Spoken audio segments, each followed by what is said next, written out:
सर्वाधिक रेत का उत्खनन पौड़ी उपरोड़ा के दुल्लापुर हसदेव नदी से किया जा रहा है, जहां रेत माफिया रोजाना सैकड़ों की संख्या में हाइवा और ट्रैक्टर के जरिए नदी का सीना चीर कर रेत उत्खनन में लगे हुए हैं। कोरबा जिले की जीवनदायिनी नदियों में एक हसदेव नदी का सीना इन दिनों रेत माफिया छलनी करने में लगे हैं। हसदेव के साथ साथ सहायक नदियों में रोजाना रेत का अवैध तरीके से खनन का खेल लगातार जारी है। रेत से भरी ऐसे सैकड़ों वाहन हर शाम से देर रात और अल सुबह तक सड़कों पर देखे जा रहे हैं। शासन की गाइडलाइन के अनुसार आवंटित रेत खदानों में आवंटित सीमा के अंतर्गत ही उत्खनन करना है, जबकि यहां पर सीमा नहीं बताया गया है और न ही सूचना पटल बोर्ड लगाया गया है।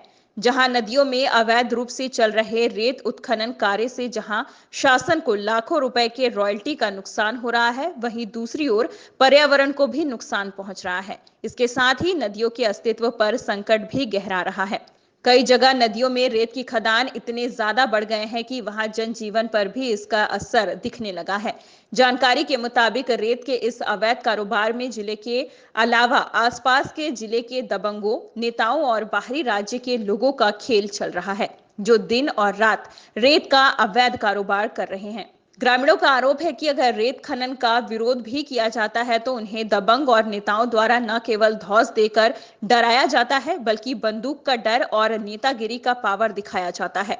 ग्रामीणों का कहना है कि अगर शासन प्रशासन से मदद मांग भी ले तो उन्हें किसी का सहारा नहीं मिलता। इससे ग्रामीण भी काफी डरे हुए महसूस कर रहे हैं।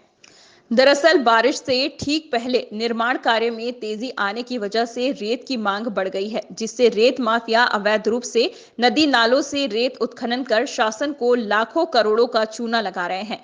अवैध रूप से उत्खनन कार्य को रोकने के लिए शासन द्वारा खनिज विभाग में अफसरों की भी तैनाती की गई है, लेकिन विडंबना है कि खनिज विभाग न तो रेत माफियाओं को रोक पा रहा है और न ही रेत का उत्खनन रोकने की दिशा में ठोस कदम उठा पा रहे हैं। मशीनों से अनवरत खुदाई की वजह से किनारे खाई में तब्दील हो रहे हैं, जिन्हें भरने में समय लगेगा। ऐसी गहरी खदानों को देखकर यह साफ अंदाजा लगाया जा सकता है कि यह काम मजदूरों ने नहीं बल्कि मशीनों से किया जा रहा है।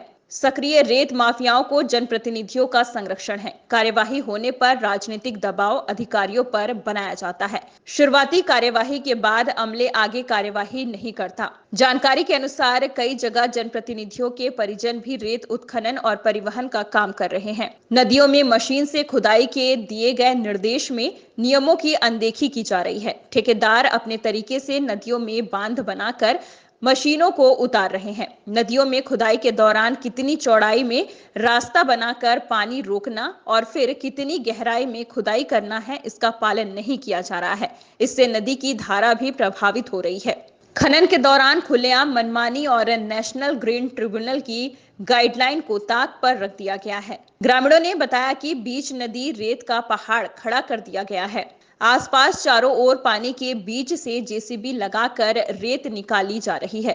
जानकार बताते हैं कि एनजीटी की गाइडलाइन के अनुसार पानी के अंदर से रेत खनन प्रतिबंधित है, ताकि नदियों का इकोसिस्टम प्रभावित नहीं हो। इसके अलावा खनन के दौरान कुछ घाट में 3 व कुछ में 6 मीटर गहराई से ज्यादा रेत नहीं निकालने के भी निर्देश हैं। ग्रामीणों ने बताया कि नदियों में रेत खनन के दौरान मनमानी का आलम यह है कि कई मीटर गहराई में खनन किया गया है। एनजीटी के नियमानुसार नदी के अंदर मशीन की मदद से रेत नहीं निकाल सकते, क्योंकि मशीनों के उत्खनन से पर्यावरण को खतरा है। जबकि दुल्लापुर रेत ठेकेदार का कहना है कि उनको पोकलैंड लगाने के लिए स्पेशल परमिशन दिया गया है। वहीं कोरबा खनिज विभाग के अधिकारियों से फोन से संपर्क करने की कोशिश की गई, लेकिन अधिकारियों से संपर्क नहीं हो सका।